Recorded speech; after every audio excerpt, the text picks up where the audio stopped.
We've discussed dharma, we've discussed dharma sankat.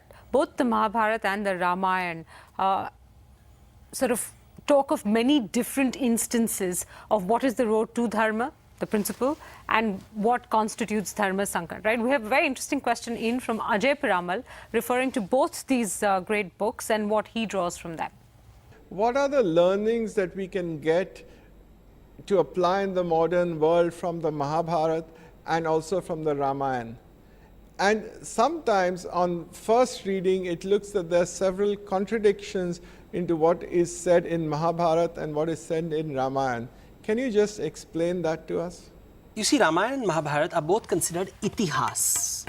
Now, itihas is conventionally translated as history, but it actually means it's a tense agnostic term, which means so it was, so it is, and so it will be. That means it is timeless. Right. One.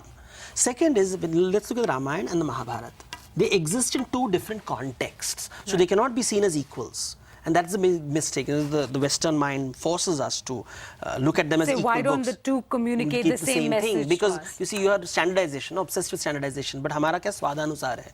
तो एक स्वाद है द्वापर युग का, एक स्वाद है त्रेता युग का. So one is for the Treta Yuga, which is an earlier, more innocent age, and a later phase in the organization, which is darker, which is slightly more corrupt.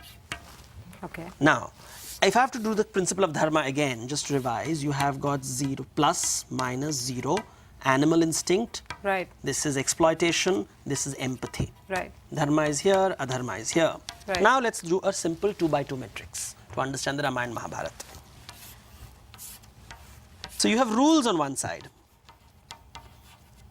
Right. Rules are followed, rules are not followed. Okay. Then we have the principle on the other side, dharma.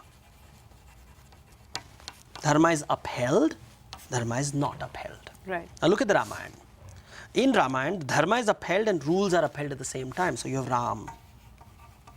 So rules and dharma are aligned. Everything is about the other. Everything is about the other. Everything is about the other. Even at the cost of oneself. Even at the cost of oneself. Almost always at the cost of oneself in the case of almost always. Yes. So it's misery in the forest, misery in the palace. Got it.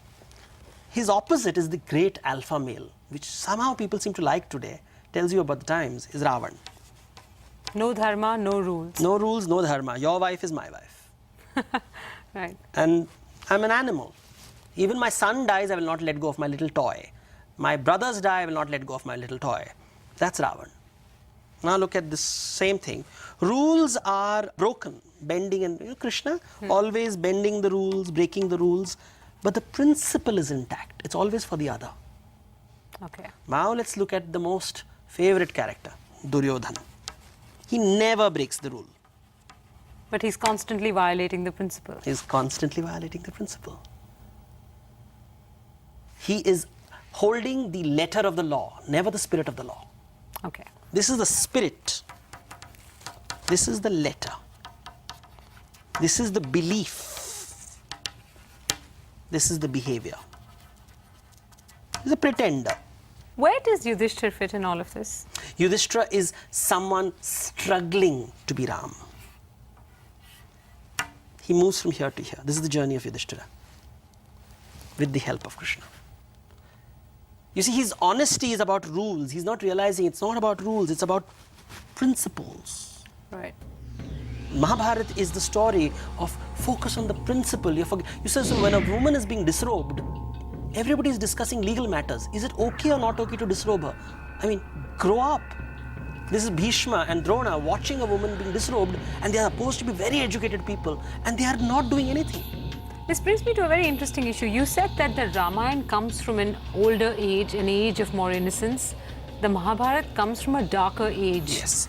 It's a more matured organization. This is a very early phase organization. Just tasted success. Everything is right. Market is right. And the principles have just been created. So it's exciting and new. People are not smart enough to subvert it yet. Right. Here, in this stage, you've gone from principle to now a slightly more rule-focused organization. The principles have been forgotten. Rules have become more important. So it's bureaucratic, highly bureaucratic. Letter of the law. Spirit of the law is not there. Like any bureaucracy, all the rules are upheld, but people still don't have food. So the principle is forgotten. The woman is disrobed, but nobody's arrested. next week on Business Sutra. But today what we are saying is we want Ram, and to create Ram we will produce a set of rules. Rules don't make Ram. To send us your feedback, SMS BizSutra space your response or question and send it to 51818. Or you can email us at bizsutra@in.com. And you can watch this episode and the entire series on YouTube.